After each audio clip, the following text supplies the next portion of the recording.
14절입니다. 다 찾으셨으면 저랑 교독하고 마지막 14절 합독하도록 하겠습니다. 10절입니다. 바로가 가까이 올 때에 이스라엘 자손이 눈을 들어본즉 애굽 사람들이 자기들 뒤에 이른지라. 이스라엘 자손이 심히 두려워하여 여호와께 부르짖고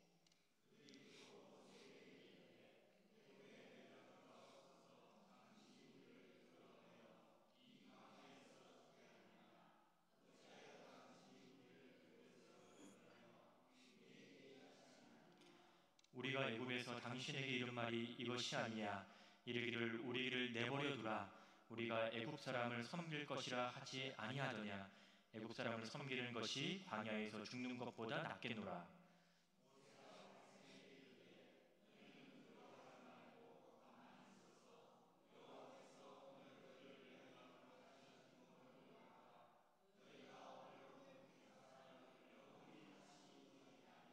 다 같이 읽습니다. 여호와께서 너희를 위하여 싸우시리니 너희는 가만히 있을지니라. 아멘.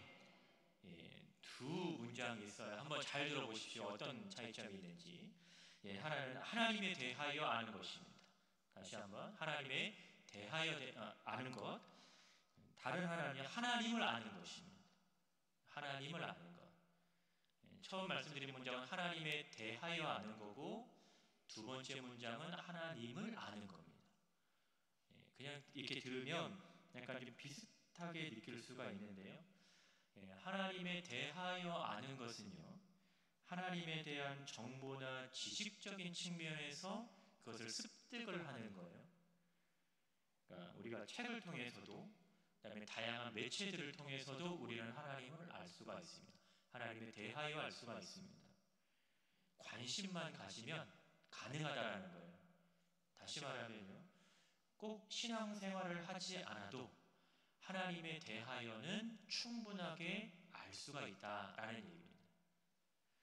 그런데 하나님을 아는 것은요, 하나님에 대한 지식적인 정보를 얻는 것이 아니라 그분에 대한 경험을 통해서 그분이 누구인가에 대한 그 존재를 아는 거예요.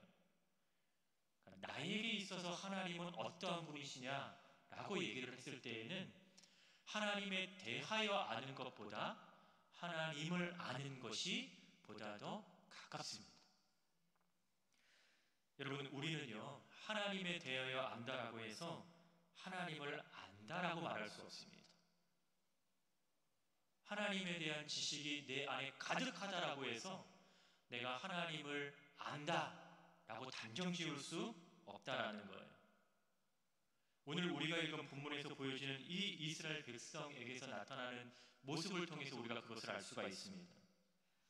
오늘 본문은요, 이스라엘 백성들이 애굽에서 430년이라는 긴 시간 동안에 종살이를 하고 이제 출애굽을 했죠. 그리고 난 다음에 시작된 여정에 나타나는 일부입니다. 해방 이후에 여러분 그들의 삶에서 나타나는 특징이 있어요. 이것은 꼭 기억하셔야 됩니다. 출애굽기 13장 21절 22절에 보면 익숙한 것이 등장해요. 낮에는 무슨 기둥? 구름 기둥. 밤에는 무슨 기둥?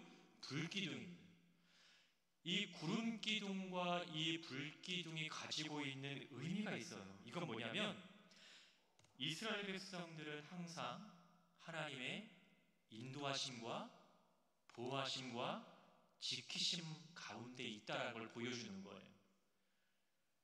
낮에는 구름 기둥으로 그 백성들을 인도하셨습니다. 지키셨어요. 보호하셨어요. 밤에는 불 기둥으로 동일하게 그들을 지키시고 인도하셨습니다.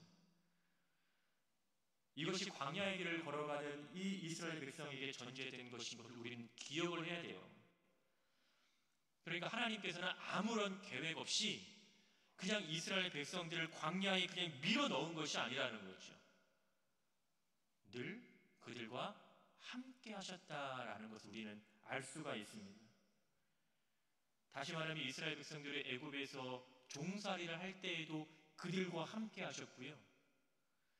그 애굽에서 나와서 광야의 길을 걸어가는 그 여정 속에서도 하나님께서는 함께 하셨습니다.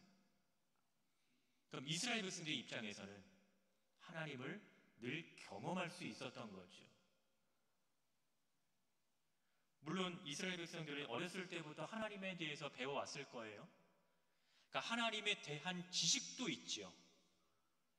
근데 하나님께서는 그들을 어떻게 축복하셨냐면 어렸을 때부터 아니면 민족적으로 배워왔던 그 지식뿐만 아니라 정말 그들의 삶 가운데서 하나님을 알아갈 수 있도록 그들을 인도하셨다라는 거예요.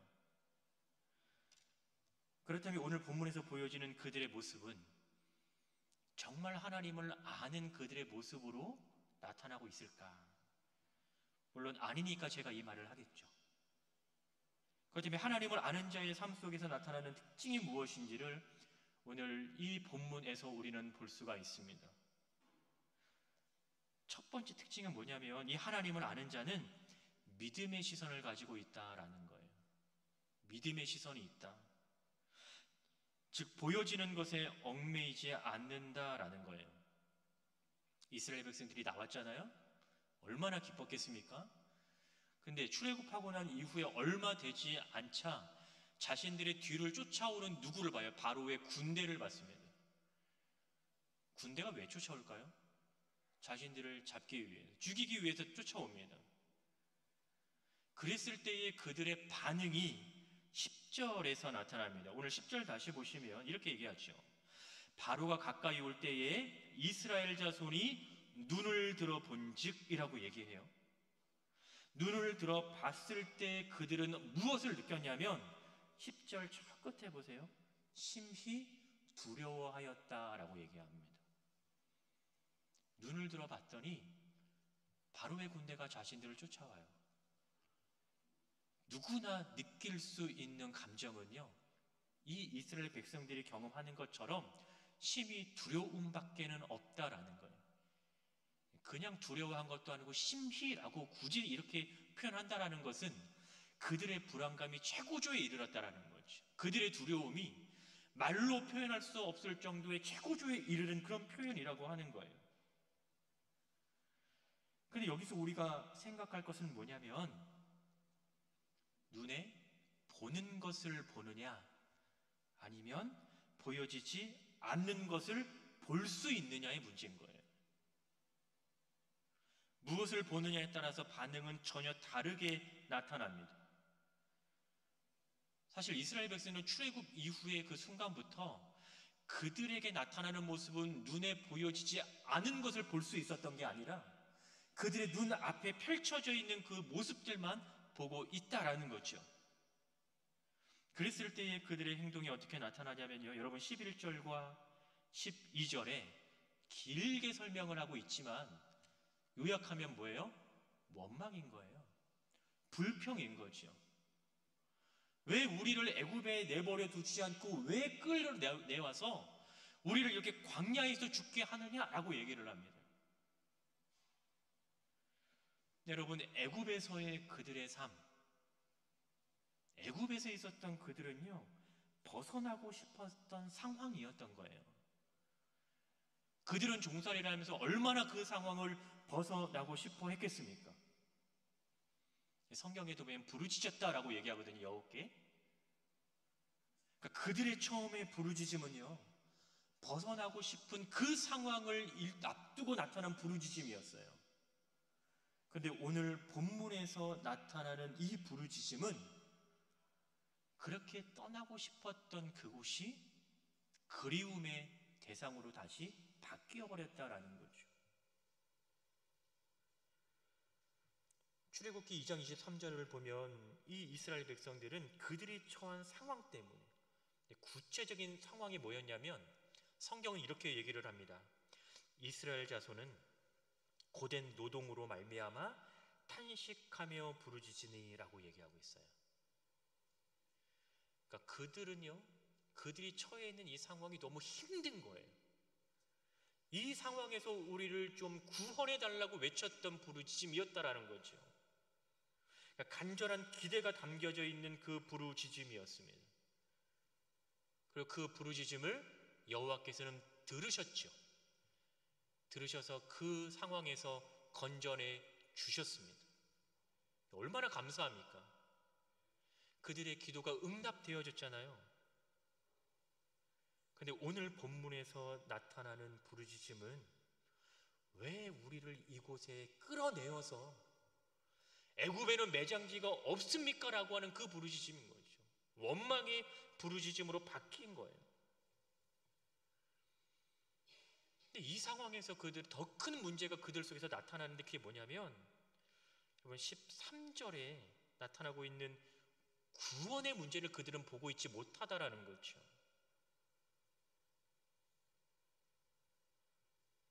13절에서 모세가 백성에게 이르되 너희는 두려워 말고 가만히 서서 여호와께서 오늘 너희를 위하여 행하시는 무엇을 보라? 구원을 보라 라고 얘기합니다. 그들의 시선에는요 지금 구원이 없어요. 근데 여러분 구원은 누구에게로부터 나옵니까? 하나님께로부터 나옵니다. 13절에도 이러잖아요. 여호와께서 너희를 위하여 오늘 행하시는 구원을 보라라고 얘기하고 있어요. 구원을 이루시는 분명한 주체는요 여호와 하나님이시죠. 그런데 이스라엘 백성들은요 그 하나님을 바라보고 있지 못합니다. 그들의 시선은 자신들이 놓여져 있는 이 현실에 머물고 있으니까 이 상황을 바꾸시고 해결하실 하나님을 보지 못하고 있는 거죠. 만약에 그들이 믿음의 시선을 가졌고 믿음의 시선으로 그 상황을 바라보았다면 자신들을 쫓아오는 바로의 군대가 보일 것이 아니라 그 너머에 계시는 하나님을 바라볼 수 있지 않았겠어요? 결국 이들의 모습에서는요 하나님을 아는 자의 모습은 찾아볼 수가 없습니다. 자신들의 기도를 들으셨고 자신들을 지금 이곳으로 인도해 내셔서 약속의 땅으로 이끌고 가시는 그 하나님을 이스라엘 백성들은요 보지 못합니다. 알지 못합니다. 깨닫지 못하고 있죠. 출애굽 이후에 지금까지 자신들을 지키시고 보호하고 계신 그 하나님을 완전히 망각하고 있습니다. 이미 처음 서두에서 제가 말씀을 드렸지요. 이 이스라엘 백성들에게 전제되어 있는 상황은 하나님의 인도하심과 보호하심이 전제되어 있는 삶이라고 말씀을 드렸습니다. 그리고 이미 그들은 그런 삶을 지금 살아가고 있는데 자신들의 놓여진 현실 앞에서 주어진 상황은 눈에 들어오는데 그 상황을 다스리실 하나님이 눈에 들어오지는 않고 있는 거죠. 하나님을 아는 자는요 믿음의 시선을 가져야 될 줄 압니다. 우리에게 놓여져 있는 이 상황을 우리가 믿음의 시선으로 그 상황을 바라볼 수 있는 그러한 믿음과 은혜와 지혜가 있어야 될 줄 알아요. 현실의 무게 앞에서 현실의 짓눌림 속에서 그들은 하나님을 아는 자의 모습과는 다른 모습으로 살아갑니다. 우리도 별반 다를 것은 없죠. 당장 해결해야 될 것이 코앞에 산더미인데 당장 예배 끝나고 가면 걱정을 해야 될 부분이 너무나 많이 있는데 여러분 우리에게 필요한 것은요 염려와 걱정이 아니라 그것을 간섭하시고 주관하고 계시는 하나님을 찾는 겁니다. 오전에도 말씀드렸지만 하나님께서 지금까지 우리를 이끌어 오셨잖아요. 인도해 내셨잖아요. 그 하나님을 우리는 아버지라고 고백을 하고 있는데 우리가 처해 있는 이 상황이 우리가 걱정한다라고 해서 염려한다라고 해서 그것을 바뀔 수 있다라고 하면 여러분 하면 좋겠지만 이미 다 알고 계시잖아요. 결론을 다 알고 계시잖아요. 내가 아무리 애를 쓴다고 하더라도 그것이 바뀌지 않는다라는 거 어느 정도 알고 계시잖아요. 우리가 할 수 있는 거 유일한 게 뭡니까? 하나님을 찾는 거예요. 하나님께 부르짖는 것이고요. 하나님께 의지하는 겁니다. 그리고 우리의 시선을 하나님께 놔두는 거죠. 하나님으로부터 시선이 바뀌어질 때 우리가 처한 현실만 눈에 들어올 뿐인 거죠. 믿는 자에게 필요한 것은요, 하나님에게 시선을 맞출 수 있는 믿음입니다. 여러분, 신앙생활은 연수로 하는 것도 아니고 믿음으로 하는 겁니다. 지식으로 하는 것도 아니에요. 믿음으로 하는 거죠. 내가 아무리 많이 오랜 신앙생활을 했다고 하더라도, 내가 아무리 많은 신학적인 지식을 가지고 있다고 하더라도 그 안에 믿음이 없으면 아무것도 아니지 않겠어요? 우리는 믿음의 시선을 가지고 하나님을 바라봐야 될 줄 압니다. 두 번째는, 하나님을 아는 자는요, 하나님을 향한 믿음이 있습니다. 우리는 모세를 통해서 보다 분명하게 알 수 있어요. 여러분, 13절을 다시 보시면, 끝에 보시면 이렇게 얘기합니다. 모세가 백성에게 어떻게 이야기를 했냐면, 너희가 오늘 본 애굽 사람을 영원히 다시 보지 아니하리라 라고 얘기해요. 이스라엘 백성들이 본 상황과 모세가 본 상황이 동일합니까? 다릅니까? 동일해요. 이스라엘 백성이든 모세든 자신들을 죽이기 위해서 쫓아오는 그 바로의 군대가 눈앞에 들어온 건 똑같다라는 거예요. 근데 고백이 다릅니다. 이스라엘 백성들은요, 원망과 불평이 나타나지만 모세는 믿음의 고백을 합니다. 오늘 본 애굽 사람을 영원히 너희가 다시 보지 아니할 거다라는 거예요. 하나님께서 하실 일에 대한 분명한 믿음과 확신이 있었다라는 거죠. 그리고 이 믿음이 그분을 향한 신뢰로 나타나고 있는 거예요. 홍해를 건넌 사건, 여러분 결말 다 아시잖아요? 그들을 쫓아온 바로의 군대는 어떻게 됐습니까? 출애굽기 14장 27절부터 28절까지 보니까 물이 다 그 위에 흘러감으로 인해서 하나도 남지 아니하였다라고 얘기하죠. 살아난 사람 아무도 없어요. 그들 쫓아온 사람들 가운데. 성경은 분명하게 얘기를 합니다. 하나도 남지 않았다라고 얘기하죠. 모세가 13절에서 말한 대로 이스라엘 백성들은 그들을 다시 볼 일이 없었다라는 거예요. 구원이 누구에게 있기 때문에? 하나님에게 있기 때문에. 그 구원을 주시는 분이 누구이기 때문에? 하나님이시기 때문에. 하나님이 구원하셨으니 하나님께서 지키실 거라는 거예요. 하나님께서 우리를 자녀 삼으셨으니까 우리를 인도하실 것입니다. 붙드실 것이고요. 여러분, 우리는 홍해 사건을 단순히 가나안으로 가는 여정 가운데 일어난 그 사건으로 이해할 것이 아니고요, 이 사건을 통해서 하나님이 분명히 드러나고 있다는 것을 우리는 깨달아야 하는 거예요. 하나님께서 하신 일을 통해서 우리는 하나님을 경험할 수 있습니다. 우리가 하루하루 살아가는 이 인생을 통해서요, 우리는 하나님을 경험할 수 있는 거예요. 비록 눈에 보이지는 않지만 나의 삶을 이끌고 가시는 그 하나님을 우리는 알 수 있다라는 거죠. 우리 인생이 그냥 시간의 흐름에 따라서 흘러가도 내어 맡길 것이 아니라 그 안에서 하나님의 인도하심을 구하는 겁니다. 여러분, 이것이 해결되지 않으면 신앙생활은 의무감에 빠져들기 시작합니다. 내가 안 나오면 누군가가 얘기하지 않나? 그래도 내가 직분을 맡았는데, 뭐 책임감은 있어요. 책임감 없어야 된다는 거 아니에요. 근데 여러분, 의무감으로만 하게 되면 지쳐갑니다.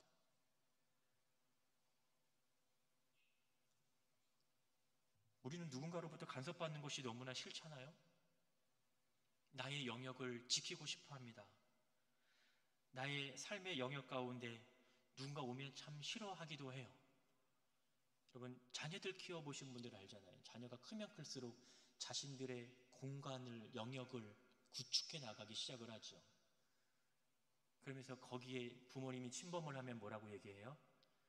길게도 얘기 안 하죠. 나가라고 얘기해요. 누군가가 나의 삶에 간섭을 하는 거, 침범해 오는 거 싫어하거든요. 만약에 이스라엘 백성의 삶 가운데 하나님의 간섭이 없으셨다면, 만약에 우리의 삶 가운데 하나님의 간섭이 없으셨다면, 만약에 우리 교회 가운데 하나님의 간섭이 없으셨다면, 하나님의 간섭이 없는 그 삶을 여러분 상상해 보신 적 있으세요? 출애굽기 13장 17절에 보면요, 이스라엘 백성들이 애굽에서 나와서 블레셋 사람의 길로 가지 않도록 하나님이 막으셨다라고 얘기합니다. 현실적으로 딱 생각을 하면, 이성적으로 생각을 하면 블레셋 사람의 땅의 길이라고 하는 것은 애굽에서 가나안까지 가장 짧은 길인 거예요. 부지런히 열심히 가면 일주일 안에 갈 수 있는 길입니다. 근데 이들은 광야에서 몇 년을 헤맸어요? 40년이거든요. 여러분 같으면 7일, 일주일을 선택하겠습니까? 40년을 선택하겠습니까? 분위기상 40년이라고 얘기해야 될 것 같죠? 저 같아도요, 짧으면 짧아도 좋을 것 같아요. 근데 하나님이 그 길을 막으셨다라고 성경은 얘기합니다. 왜요? 이 백성이 전쟁을 하게 되면 마음을 돌이켜 애굽으로 돌아갈까 하였다라고 얘기하고 있어요. 17절 보니까. 돌이키다라는 게 뉘우치다라는 말하고 똑같거든요. 애굽으로 돌아가는 것이 그리 뉘우쳐야 하는 일일까요? 그렇지 않죠. 하나님께서 지금 여기까지 이끌어내 오셨는데 그것이 뉘우쳐야 될 일입니까? 그렇지 않습니다. 만약에 정말 그들이 마음을 돌이켜서 애굽으로 돌아갔다라고 하면 그들은 약속의 땅을 경험할 수가 없잖아요. 하나님이 간섭하지 않으셨다면, 하나님이 개입하지 않으셨다면 어쩌면 그들은 영원히 가나안을 밟아보지도 못했을 거라는 거예요. 하나님의 간섭이, 하나님의 개입이 내 생각과 같을 수 없죠. 분명합니다. 이거는 하나님의 생각과 내 생각이 일치하면 좋지만 그렇지 않을 때가 더 많이 있지 않겠어요? 그러니까 여러분들은 여러분의 생각을 따라갑니까? 하나님의 생각과 하나님의 뜻을 따라갑니까? 분위기상 하나님의 뜻을 따라가야 되겠죠. 이게 정답인 거예요, 여러분. 저도 예전에 공부할 때 계획을 정말 이렇게 나름 세우고 공부를 했어요. 몇 세 때까지 요거 마치고, 요 과정 마치고, 몇 세 정도 되면 내가 뭐를 하고, 여러분들 다 아마 계획이 있을 건데 그거대로 됐을까요? 안 됐을까요? 안 됐으니까 말씀을 드립니다. 안 되고 났을 때의 그 좌절감보다 지금 하나님께서 내게 베푸신 그 은혜를 생각하면 그때 하나님께서의 개입과 간섭이 너무나 감사한 겁니다. 이 간섭도 여러분 지금 경험하고 있는 줄 알아요. 복입니다, 여러분. 감사할 조건인 거지 좌절과 절망과 원망의 조건이 아니다라는 거예요. 이러한 간섭이 주님을 경험하는 은혜로 나타나기를 주의 이름으로 축복합니다. 여러분, 마지막으로 하나님을 아는 자는요, 하나님께서 내 삶의 주관자이심을 안다라는 거예요. 하나님의 지혜로우심이 얼마나 놀랐습니까? 우리 인간은요, 하나님의 지혜로움을 능가할 수 넘어설 수 없습니다. 그런 존재조차 안 됩니다.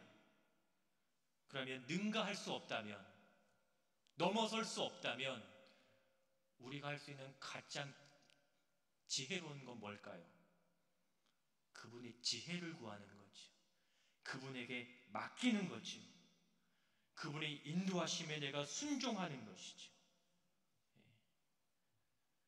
안 될 것 같으면 엎드리는 게 가장 좋습니다. 성경은 많이 배워서 학식이 풍부한 것을 지혜로 표현하고 있지 않아요. 잠언 9장 10절 보면요, 여호와를 경외하는 것이 지혜와 지식의 근본이라고 얘기하고 있습니다. 그분께서 가지신 주권을 인정할 때 우리는 그분을 경외할 수 있는 거예요. 왜 우리가 여호와를 경외하여만 하는가? 과연 그분이 어떠한 분이시길래? 라고 만약에 묻는다면 오늘 본문 14절에서 모세는 이렇게 얘기합니다. 여호와께서 너희를 위하여 싸우시리니 너희는 가만히 있을지니라 라고 얘기하고 있어요. 가만히 있다라는 것은요, 자포자기의 상태를 말하고 있는 것이 아니라 현실 부정하는 것을 얘기하는 것이 아닌 거예요. 오히려 하나님께서 하시는 그 일들을 보면서 그분이 어떠한 분인가에 대한 고백이 나타난다라는 거죠. 너희를 위해서 하나님께서 어떻게 하실 것인지 한번 봐봐라는 거예요. 그리고 실제로 여러분 어떻게 하셨어요? 이스라엘을 두렵게 하는 모든 원인을 다 제거하셨습니다. 하나도 남기지 않은 거예요. 우리의 두려움의 모든 원인을 제거하실 분은 누구예요? 하나님이신 거죠. 우리는 하나님께 나아가는 것이 맞고요. 그분의 주권을 인정하는 것이 맞고 그분의 주권 아래 우리가 엎드리는 것이 맞습니다. 여러분, 그분의 주권을 인정한다는 건 내가 그 주권을 가지고 있지 않다라는 겁니다. 마치 나에게 있는 것처럼 살아서는 안 된다라는 말이죠. 근데 대부분의 사람들은요, 내 삶이니까 내가 주권을 나에게 있다라고 생각을 하는 거예요. 그러니까 어떤 일이 벌어질까요? 삶에 대한 조바심이 나타납니다. 삶에 대한 욕심도 나타나죠. 조금 심하게 얘기하면 주제 파악을 못하며 살아가는 거예요.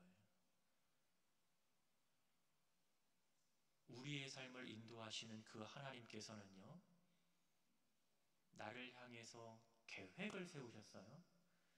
계획을 누가 세우셨어요? 하나님께서 세우셨어요. 그럼 계획대로 이끄실 분은 누구이실까요? 하나님이신 거예요. 내가 그 하나님의 계획을 바꾸려고 하면 나만 힘들 뿐이에요.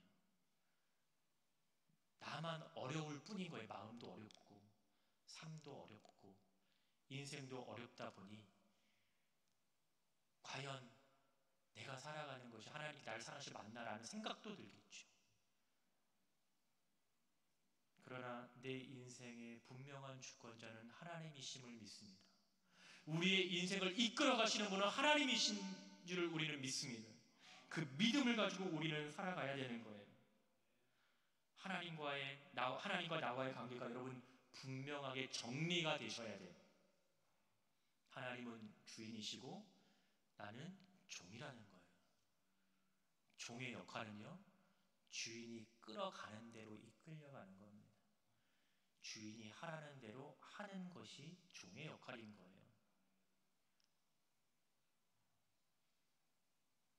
하나님은 우리가 순종해야만 하는 대상이지요, 흥정하기 위한 대상이 아닌 거예요. 흥정할 수 있다라고 생각하는 것 그 자체가 그분의 주권을 인정하지 않고 있다라는 말입니다. 여러분, 바울은 빌립보서 3장 8절에 보니까 이렇게 고백을 해요. 내 주 그리스도 예수를 아는 것이 가장 고상하다라고 얘기합니다. 우리가 이 땅을 살아가면서 주를 아는 것이 얼마나 감사한 일인지, 우리가 이 땅을 살아가면서 그 예수 그리스도를 나의 주님으로 고백할 수 있다라고 하는 것이 얼마나 감사한 일인지, 우리는 그러한 고백이 우리의 삶 가운데 있어야 될 줄 압니다. 어쩌면 지금 내가 살아가고 있는 이 삶이 홍해 앞에 놓인 상황일 수도 있습니다. 지금 뒤에는 다양한 애굽의 군대가 바짝 쫓아오는 상황일 수도 있어요. 이 상황에서 우리는 주어진 상황이 아니라 이 모든 상황에서 우리를 지키시고 인도하실 하나님을 바라보아야 할 것입니다. 이스라엘 백성들이 그들의 삶 속에서 경험했던 그 하나님, 이제는 우리가 경험하고 있습니다. 이스라엘 백성에게 은혜를 베푸셨던 그 하나님께서 오늘 우리에게 동일한 은혜를 베풀고 계십니다. 이 은혜를 깨닫고 이 은혜를 고백할 수 있다면 우리는 하나님의 대하여 아는 자가 아니라 하나님을 아는 자의 모습으로 살아가고 있는 것입니다.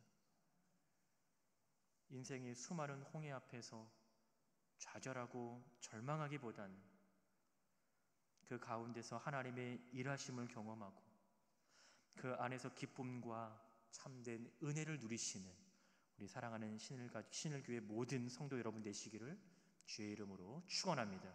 기도하겠습니다. 거룩하신 아버지 하나님, 우리를 사랑하여 주셔서 우리를 자녀 삼으셨고 또 하나님 이 시간 주님을 알게 하심을 감사를 드립니다. 우리의 삶을 통하여 하나님 우리가 하나님에 대하여 아는 것으로 만족하지 않게 하시고 하나님을 아는 자의 모습으로 살아갈 수 있도록 주님 저희들의 삶을 붙잡으시고 인도하여 주시옵소서. 이 한 주간을 하나님 주님께 의지하며 살아갑니다. 우리와 함께 하시는 복을 우리가 누리며 살아가게 하여 주시고 주님의 은혜와 평안 가운데 머물 수 있도록 주님 붙잡아 주시옵소서. 감사드리며 예수님의 이름으로 기도 올리옵나이다.